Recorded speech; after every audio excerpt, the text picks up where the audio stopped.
प्रिय विद्यार्थियों, आज हम डायनेमिक्स के अंदर वेग और त्वरण, वेलोसिटी और एक्सेलरेशन पर बात करेंगे। तो वेग और त्वरण, सबसे पहले वेग क्या होता है? Velocity dr/dt, r distance, t time.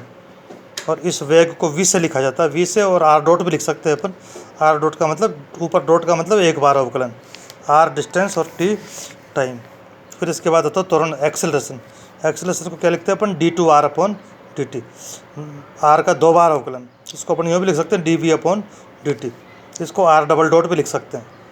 और इस dv/dt में ds से ऊपर नीचे गुणा कर दिया तो ds/dt बन गया v, तो अपन इसको v dv ds भी लिख सकते हैं। तो इस प्रकार त्वरण को dv/dt is equal to v dv ds और d2r/dt², इन तीनों तरीके से लिख सकते हैं।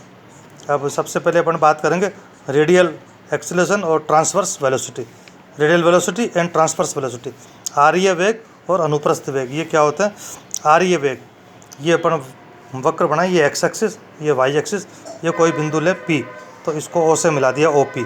तो OP की दिशा में जो वेग होता है उसको बोलते हैं आरीय वेग, और OP के लंब दिशा में जो वेग होता है PN की दिशा में, उसको बोलते हैं अनुप्रस्थ वेग। तो सबसे पहले अपन आरीय वेग की बात करेंगे। तो बिंदु P के निर्देशांक अपन ने मान लिए r थीटा, तो ये कोण हो गया थीटा OP का, और OP डिस्टेंस हो गई r। फिर बिंदु कुछ समय बाद मान लिया कण Q पर है, एट पॉइंट Q पर, तो Q के निर्देशांक r प्लस डेल्टा r और थीटा प्लस डेल्टा, तो दूरी OQ हो गई r plus delta r। OP को क्या कहते हैं? ध्रुवांतर रेखा।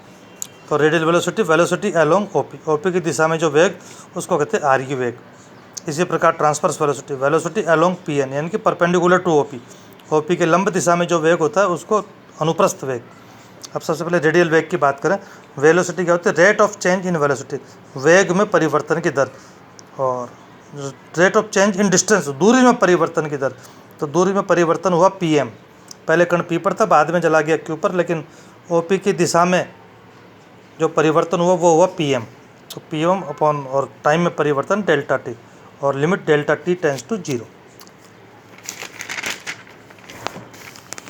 फिर limit delta t tends to 0, और PM को अपन लिख सकते हैं OP minus OM upon delta t। फिर limit delta t tends to 0, इस OP का मान r और OM का मान r प्लस डेल्टा r कोस डेल्टा थीटा। ये ट्राइंगल ले लिया अपन OQM में, तो OM बटा OQ बराबर कोस डेल्टा थीटा, आधार बटा कण कोस थीटा। और कोस delta theta is very small, तो कोस डेल्टा थीटा का मान 1, और साइन डेल्टा थीटा का मान डेल्टा थीटा कब? जब delta theta is very small. तो ये मान रख दिया। तो कोस डेल्टा थीटा का मान 1, r plus delta r minus r से r कट गए, तो dr/dt जब लिमिट लेंगे तो dr/dt का मतलब r डॉट। तो आरीय वेग हो गए u is equal to dr/dt, यानी r डॉट। आरीय वेग u is equal to dr/dt is equal to r dot. फिर अपन बात करेंगे ट्रांसवर्स वेलोसिटी, अनुप्रस्थ वेग। वही rate of change in distance along PN, OP के लंब दिशा। OP के लंब दिशा क्या है? PN। तो PN की दिशा में दूरी में परिवर्तन कितना है? QM।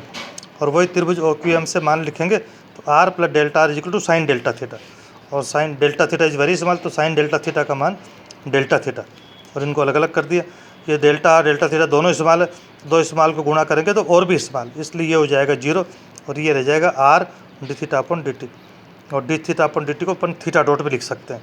तो ये वही वेलोसिटी r, ये अनुप्रस्थ वेग, ट्रांसवर्स वेलोसिटी अनुप्रस्थ वेग v is equal to r dθ/dt, dθ/dt को लिख दिया थीटा डॉट, तो ये हो गया r थीटा डॉट। इस प्रकार ये हो गया अनुप्रस्थ वेग।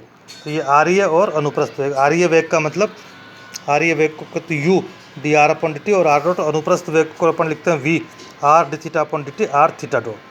Thank you.